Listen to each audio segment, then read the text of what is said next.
Olá, vamos falar de análise de balanços para investimentos e vamos trazer para vocês mais uma empresa do setor de energia, apresentando aqui os números referentes ao dia 31 de março de 2024. Por que 31 de março? Que são as últimas informações apresentadas pela empresa, o balanço do primeiro trimestre. E como que funciona tudo isso aí? Trimestralmente, as empresas SA são obrigadas a apresentar suas demonstrações contábeis. E aí elas têm um prazo de aproximadamente 45 dias para fazer essa apresentação. Portanto, as informações do primeiro trimestre foram apresentadas até o dia 15 de maio. As informações do segundo trimestre, que encerraram agora no dia 30 de junho, elas têm uma previsão de apresentação até o dia 15 de agosto. Então nós ainda temos aí esse restante do mês de julho e o começo ali do mês de agosto, a primeira quinzena de agosto, para as empresas apresentarem as informações do segundo trimestre. Portanto, essas aqui são as últimas informações e sempre atendendo à solicitação dos nossos inscritos, estamos atualizando as informações. Estamos falando aqui da Rede Energia e Participações SA. E quem sugeriu a rede foi meu amigo Rodrigo Camacho. Ô Rodrigo, uma honra ter você conosco. Muito obrigado pela participação, muito obrigado pela sugestão. Também rumo aos dividendos também junto conosco aqui, sugerindo a Rede Energia e Participações SA. Mas também, caso vocês queiram outras empresas, é muito simples, basta entrar aqui, ó. Canal Silas Negroff, manda sua sugestão, aproveita, faça inscrição, dá o like e venha junto conosco construir e repartir conhecimentos. E falando em repartir conhecimentos, todo esse processo de análise de balanços, entender o que os números estão nos falando, que são fundamentais para a tomada de decisão na hora de escolher a melhor empresa na qual investir. Por quê? Nós vamos investir em empresas que sejam lucrativas, empresas que nos possibilitem ter os retornos esperados. E, para tanto, nós temos que buscar dentro dos números das empresas qual é a melhor empresa para fazer esse investimento. E todo esse processo é feito pela análise de balanço, que é o que a gente faz aqui no canal e que você pode aprender a fazer de uma forma muito rápida, simples e descomplicada lá nos nossos cursos na plataforma Hotmart. Inclusive aqui no vídeo, na descrição, tem o link de acesso ao curso de análise de balanço e também ao curso de Valuation, e onde você vai aprender com apostila, planilhas e naturalmente com toda a orientação que nós estaremos repassando para vocês e também vamos ficar aqui à disposição para esclarecer dúvidas e tudo isso com custo baixinho. E aí você vai poder aprender a escutar o que os números querem lhe contar, escolher as melhores empresas nas quais investir e construir o seu patrimônio. Caso também deseje um atendimento personalizado, tranquilo, manda um WhatsApp aqui, ó. Nesse número a gente agenda um horário para lhe atender, para esclarecer as dúvidas e analisar também as empresas do seu interesse. Então não perca tempo, venha junto conosco aprender análise de balanços para investimentos. Falando sobre a rede que já passou aqui pelo canal, estamos atualizando. Tem uma história muita turbulência e agora a empresa vem aqui no processo de recuperação e de uma franca recuperação, mas só que antes disso ela passou por grandes turbulências. E toda essa história, ela começa com Jorge Queiroz de Moraes. O Jorge Queiroz de Moraes, ele recebe ali, né, como uma parte da herança ali, assume, né, uma pequena distribuidora de energia que foi fundada pelo seu avô na cidade de Bragança Paulista, no interior de São Paulo. Tá? E aí, aos pouquinhos, aí foi comprando outras pequenas distribuidoras na região e foi ampliando ali, transformando tipo numa rede mesmo, né, de distribuição de energia. Só que chega na década de 90, o que nós temos? Todo aquele processo de privatização, né, que nós tivemos em todo o setor de energia. E aí o Jorge Queiroz de Moraes entrou nesses processos de adquirir, né, empresas que estavam sendo privatizadas e adquire 3 empresas nos leilões de privatização que ocorreram naquela época. E a ideia dele o que era? Era expandir ainda mais a empresa. Mas, para tanto, precisa de dinheiro. E o dinheiro dele vem através de financiamentos do BNDES. E aí, nesse afã de crescer, busca mais financiamento junto às instituições financeiras para investir no crescimento da empresa. Só que essa dívida ela foi crescendo até chegar a 6 bilhões de reais. E aí, na sequência, o que acontece? As empresas não geravam caixa suficiente para pagar esse endividamento. E a situação financeira foi se agravando, culminando até, olha só, com a fuga, né? Porque a empresa começou a ter dificuldades financeiras, o Jorge Queiroz de Moraes fugiu para a Europa, né? E aí ele que comandava a empresa desapareceu e a empresa ficou à deriva. E quando a empresa ficou à deriva, não teve outra saída senão a intervenção da ANEEL. A ANEEL faz a intervenção, entra com o processo de recuperação judicial nas empresas que compunham a rede energia. E a partir desse momento, o que tem que fazer? Agora, repassar essas empresas para alguém que possa dar continuidade. Então, ela praticamente revendeu essas concessões para quem? Para a Energisa. A Energisa, que adquiriu essas concessões das 9 empresas que compunham o sistema da rede, adquiriu 8, assumindo praticamente a totalidade da rede ali. Só que, na verdade, o que acontece? Se você olhar a composição societária, como a gente apresenta aí, aparece lá a Denerge e a Energisa como os acionistas controladores. Só que, na verdade, a Denerge também é da Energisa. Então, praticamente, todo o controle pertence à Energisa.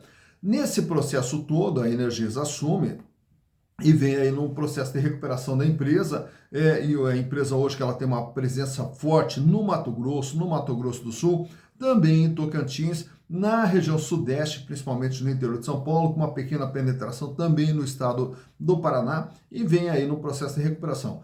Atentando apenas para um detalhe, a maioria das ações, quase que a totalidade das ações, estão na mão da Energisa, sobrando apenas uma fração de 0,42% das ações que estão circulando livremente no mercado. Portanto, é uma empresa que ela vai ter uma liquidez bastante complicada. Quer dizer, a liquidez quer dizer o quê? A facilidade para você comprar ou para você vender as ações. Então, se você quiser comprar uma ação da rede, você vai colocar a ordem lá e essa ordem vai ficar. Por quê? Não vai ter ações para serem vendidas. E também, caso você tenha, né, um pouco dessas ações da rede, se você for vender, a sua ordem ela vai ficar lá porque dificilmente vai ter comprador. Então, o problema da empresa é justamente isso aqui. É uma liquidez muito baixa, uma dificuldade muito grande de comprar e vender. Por quê? O volume de ações muito pequeno circulando no mercado. Mas para podermos conhecer como que está a situação econômica e financeira da rede, trazemos para vocês os balanços de 2020, 21, 22, 23 e agora as informações do primeiro trimestre de 2024. E através dos números, vamos entender o que é a Rede Energia e Participações S.A. Então, vamos aos números. Então, aqui estamos com as demonstrações contábeis da Rede Energia e Participações S.A., trazendo desde 2020 até agora março de 2024 as últimas informações apresentadas pela companhia. Para entendermos o que é a rede, e é uma empresa que passou por diversas turbulências, como a gente contou há pouco, vamos começar vendo aqui o ativo da empresa lá no ano de 2020, que totalizava 21 bilhões 653 milhões de reais. E dentro do ativo da empresa, por ser uma empresa no setor de transmissão, de geração, de distribuição de energia, ela trabalha com concessão. E essa concessão, que são os chamados ativos de concessão, são registrados aqui dentro do intangível e também temos os ativos financeiros de concessão contabilizados dentro do realizável a longo prazo e outra parte daí está também registrado dentro do ativo circulante. Por quê? Parte desses direitos, eles são de longo prazo, então são classificados no realizável a longo prazo. Parte desses direitos são do ano corrente, então eles são registrados dentro do ativo circulante. Por isso que nós vamos ter dentro das empresas de energia uma grande parte do seu ativo nesses ativos de concessão, no curto e no longo prazo aqui. Já o ativo circulante, que é o que faz toda a empresa funcionar, totalizava lá 7 bilhões 845 milhões de reais no ano de 2020, o equivalente a 36,2% de todo o patrimônio da empresa. Nesse ano, a rede tinha em caixa, em dinheiro, caixa, banco, aplicação, 3 bilhões 869 milhões de reais. E 2 bilhões 598 milhões em contas a receber. Já para 2021, a empresa aumenta para 24 bilhões 641, aumentando aqui os ativos de concessão e o capital de giro até acaba caindo um pouquinho para 7 bilhões 308. Diminui o volume de dinheiro em caixa para 1 bilhão 362, em contrapartida aumenta o contas a receber para 3 bilhões 203. Quando nós falamos de aumento de ativos em concessão, eles ocorrem de duas maneiras. Eles ocorrem através de leilões, que a empresa participa e adquire o direito de concessão de outras operações, ou então a simples renovação de um direito de concessão, onde ela paga mais um valor para explorar por mais um determinado período de tempo. Em 2022, a empresa era de 25 bilhões 256 milhões de reais. E o capital de giro diminui mais um pouquinho para 6 bilhões 838, apesar de um aumento aqui no caixa para 2 bilhões e 13, diminuiu quanto a receber para 2 bilhões 480. Chega a 2023, a empresa é de 27 bilhões 652 milhões de reais. E o capital de giro volta a subir agora para 7 bilhões 989 milhões, 2 bilhões 600 em caixa, 3 bilhões em contas a receber. Fechando 3 meses depois, em março de 2024, a empresa agora é de 28 bilhões 379 milhões. E o capital de giro ultrapassa os 8 bilhões, chegando a 8 bilhões 142 milhões de reais. 2 bilhões e 800 no caixa, 3 bilhões e 100 em contas a receber. Então, por aqui você vê como que vem se comportando o patrimônio da Rede Energia.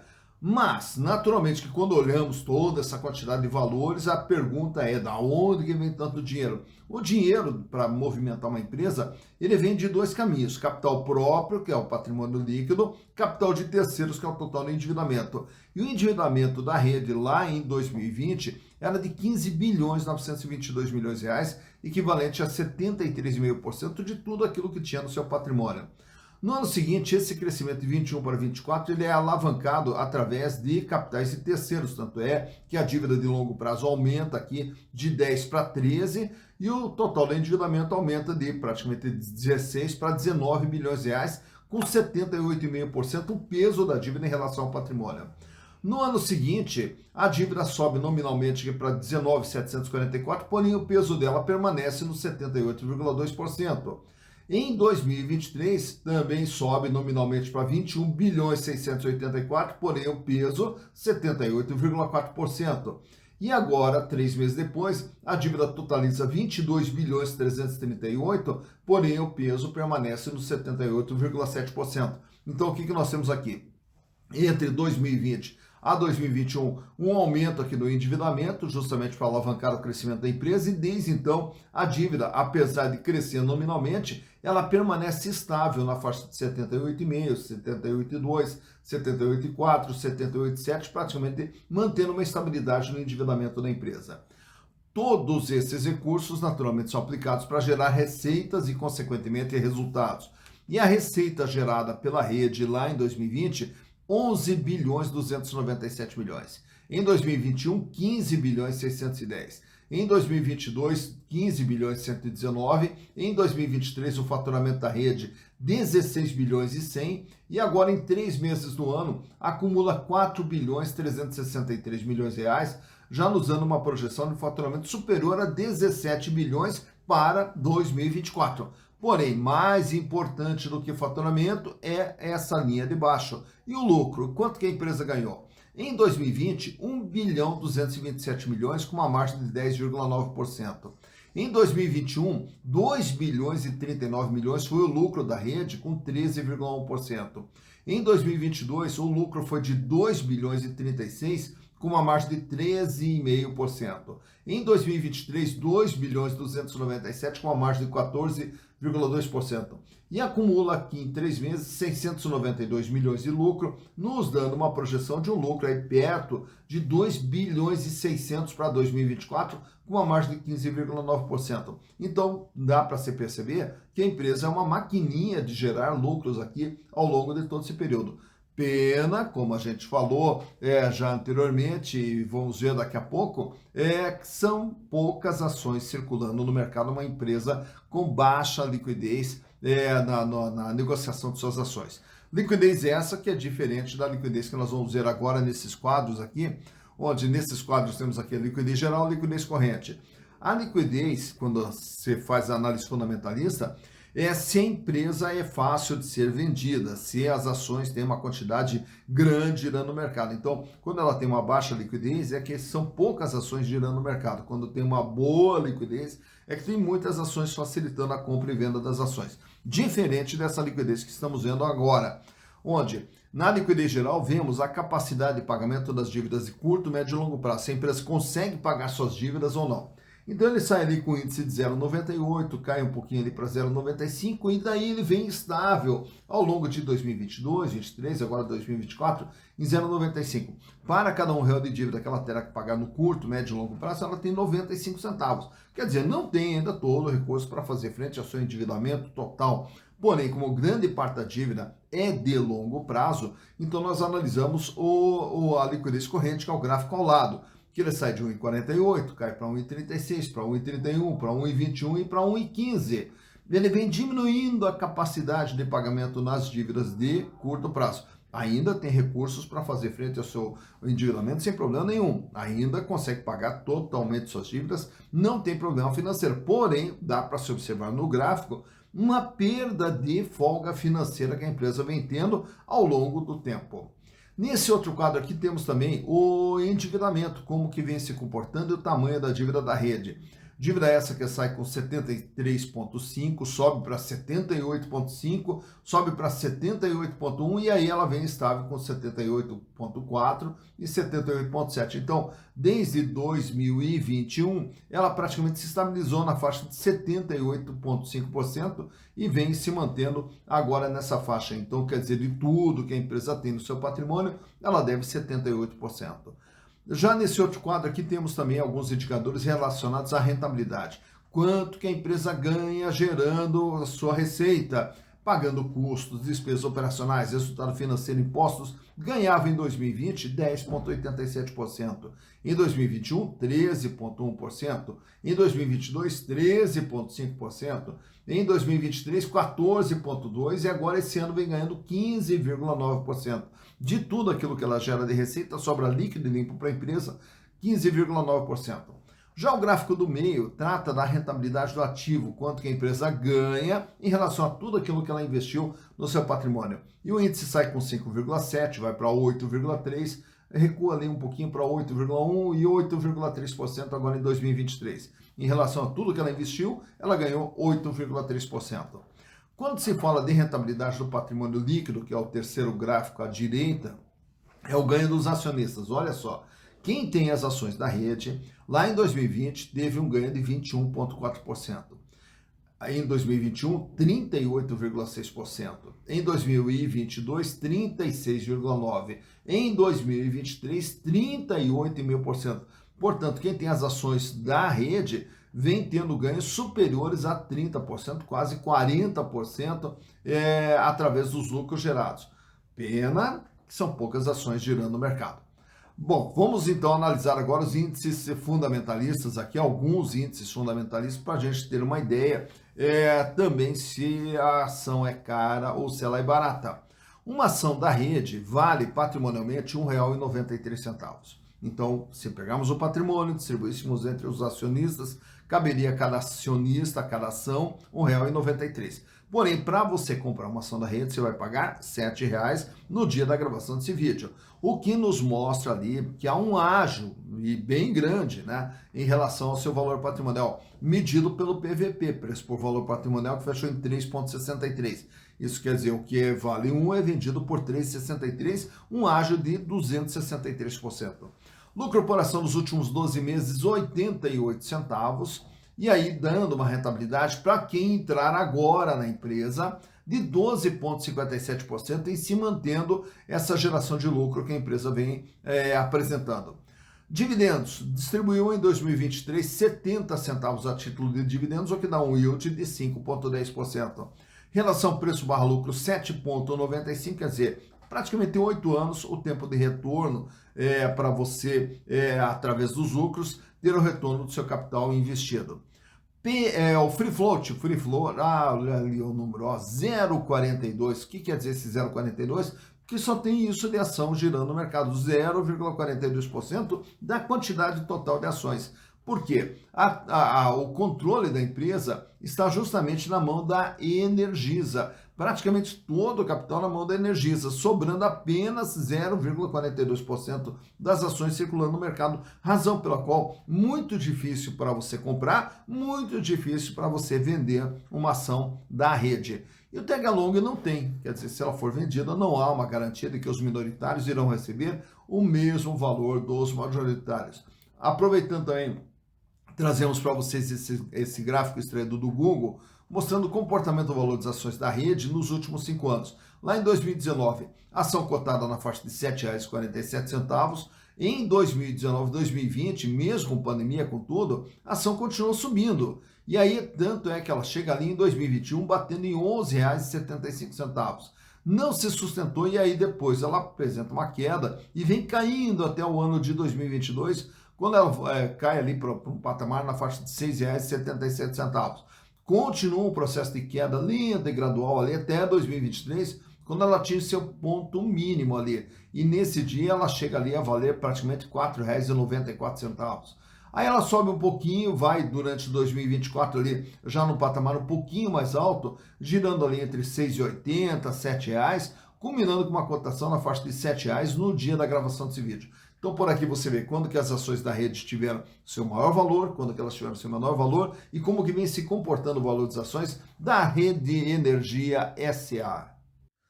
Tá então, mais uma empresa analisada, Rede Energia e Participações SA. Você viu ali que é uma maquininha de fazer lucro, né? Porém, só que é difícil participar dessa festa ali também, já que temos um volume muito pequeno de ações circulando no mercado, então vai ser difícil entrar nessa empresa ali. Mas, enfim, tá aí, é uma empresa que está listada na Bolsa, uma empresa que está lá na B3, né, e que atendendo sempre a solicitação dos nossos inscritos, a gente vai analisando e trazendo a história e também trazendo os números da empresa. A história por quê? Porque é a história que se traduz em números. Então, quando nós olhamos os números da empresa, esses números não ocorrem por um acaso, eles ocorrem por uma trajetória daquilo que a empresa vem fazendo, razão pela qual é fundamental a gente conhecer a história para poder entender os números. Então, dentro do processo de análise, quando nós temos ali a metodologia do processo de análise, o primeiro item da metodologia é conhecer a empresa e o seu mercado. Então, é fundamental conhecer um pouquinho da empresa, conhecer um pouquinho do seu mercado para podermos entender